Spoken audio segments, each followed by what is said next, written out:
સમય તો ટાઈગર સૂન માટે પણ બદલાયો હતો અને કંઈક એવી રીતે બદલાયો કે ટાઈગર સૂન દુનિયા બદલવા નીકળી પડી. તે નીકળી પડી મોત સાથે મુકાબલો કરવા, આઈએસઆઈએસના આતંકીઓને મારવા માટે.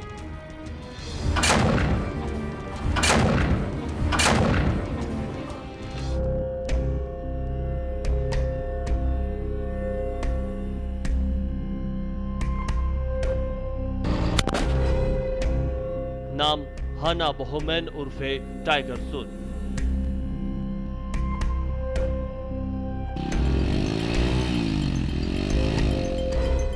ઉંમર 46 વર્ષ.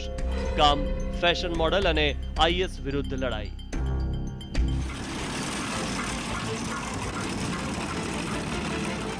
સિરિયાના રક્કા અને તેની આસપાસના વિસ્તારોની સડકો પર જ્યાં આઈએસઆઈએસનો ખોફ દોડી રહ્યો છે, ત્યાં ટાઈગર સૂનની અવાજ સાંભળી તે ખોફનો પણ આત્મા ફફડી ઉઠતો. કેમ કે આઈએસના આતંકીઓ માને છે કે જો તેઓ એક મહિલાના હાથે માર્યા ગયા તો તેમનું નર્ક જવાનું નક્કી છે.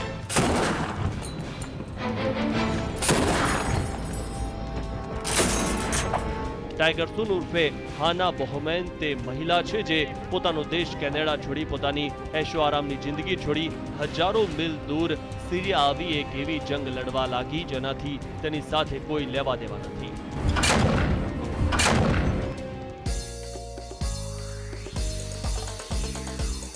આ પણ હાના જ છે. હાનાનું આ એ અતીત છે જેમાં ફક્ત ને ફક્ત શાંતિ જોવા મળી રહી છે, દોલત, શોહરત અને એક સારું કરિયર.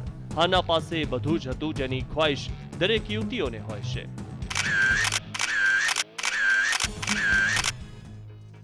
મોડેલિંગ સિવાય હાનાને તેજ રફતારથી બાઇક ચલાવવાનો પણ શોખ છે. You have absolutely no right to live. હાનાને પોતાની મોડલિંગ એસાઇનમેન્ટથી જ્યારે પણ ફુરસદ મળે ત્યારે તે બાઇક પર સવાર થઈ ફરવા નીકળી પડતી. આ સિવાય હાનાને ફોટોગ્રાફીનો પણ It શોખ should છે. not surprise you when operations by the Muslims are executed where it hurts you the હાના most. પોતાની જિંદગીથી ઘણી જ ખુશ હતી, પરંતુ એક દિવસ તેની જિંદગીએ એવો વળાંક લીધો. તેણે કેનેડાઈ મૂળના એક આતંકીનો એ વિડીયો જોઈ લીધો જેમાં કેનેડાના લોકોને આઈએસમાં ભરતી થવા માટે ગુજારિશ કરી રહ્યો હતો. ત્યારબાદ હાનાને સિરિયા અને ઇરાકમાં આઈએસના જુલ્મો સિતમની કહાનીઓ વાંચી તો આઈએસ અને તેના આકા બગદાદીથી તે નફરત કરવા લાગી. હાના માટે એકવાર ફરી સમય બદલાઈ ચૂક્યો હતો. હાનાએ સિરિયા જઈ આઈએસ વિરુદ્ધ લડવાનો નિર્ણય લઈ લીધો.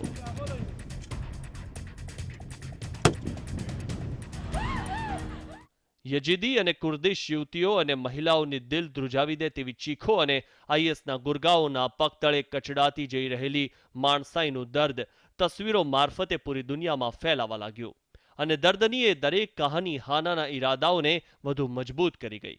તેને માલુમ પડ્યું કે સિરિયામાં આઈએસઆઈએસને વિરુદ્ધ મોરચો ખોલીને બેઠેલા વાયપીજી અને વાયપીજે સંગઠનમાં મહિલાઓ પણ સામેલ છે અને ના ફક્ત સામેલ જ નહીં પરંતુ મર્દો સાથે ખભોથી ખભો મિલાવી જંગના મેદાનમાં લોહી વહાવનારાઓ પર કહેર વર્તાવી રહ્યા છે.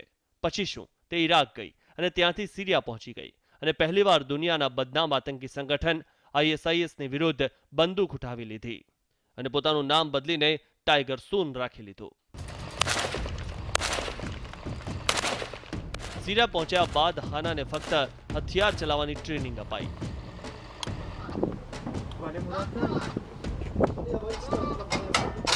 કેટલાક કલાકો બાદ તેને કુર્દિશ મહિલાઓની એક યુનિટમાં સામેલ પણ કરી દેવાઈ. પરંતુ હાના માટે આ બધું સરળ નહોતું. તેની ચોતરફ રેતનું વાવાઝોડું અને મોત વિખરાયેલી હતી.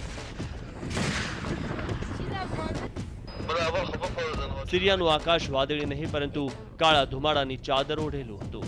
હવાઓમાં વિસ્ફોટની ગંધ ભરેલી હતી અને આંખોમાં ઊંઘ નહોતી.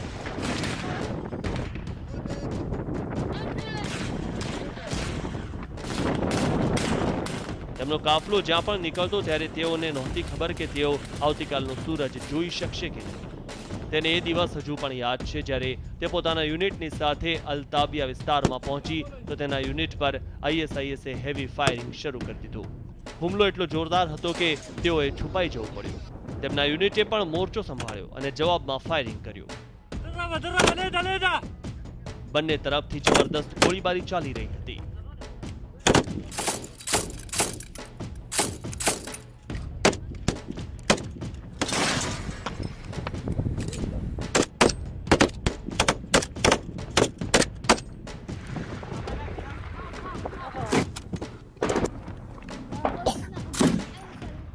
FSA has joined us. They're over here. Some of my guys have gone missing. I think they're over there. What's this city called again? Tel Abyad. We're the attacking party on Tel Abyad. જોકે બાદમાં હાના અને તેના સાથીઓની મદદ માટે બીજી કુર્દિશ ફૌજી tank આવી ચડી. ટેન્ક્સના આવતા જ મોરચો સંભાળી લીધો અને આતંકીઓ પર જોરદાર ગોળા વરસાવ્યા.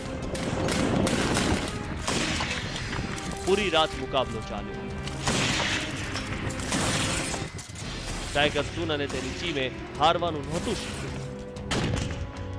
અંતે આગામી સવારની પહેલી કિરણની સાથે જ હાના અને તેની યુનિટે જીતનો ઝંડો ફરકાવી દીધો અને આ જીત પર હાના અને તેના સાથીઓએ જશ્ન પણ મનાવ્યો.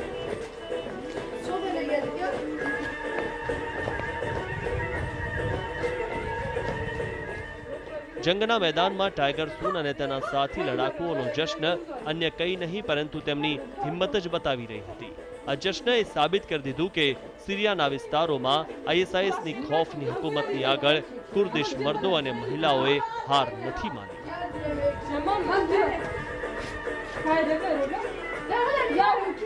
જોકે જંગ હાનાની નહોતી પરંતુ તેની હિંમત, જાંબાઝી અને વિશ્વાસને જોઈ તેના સાથીઓની આંખો ચમકતી થઈ છે.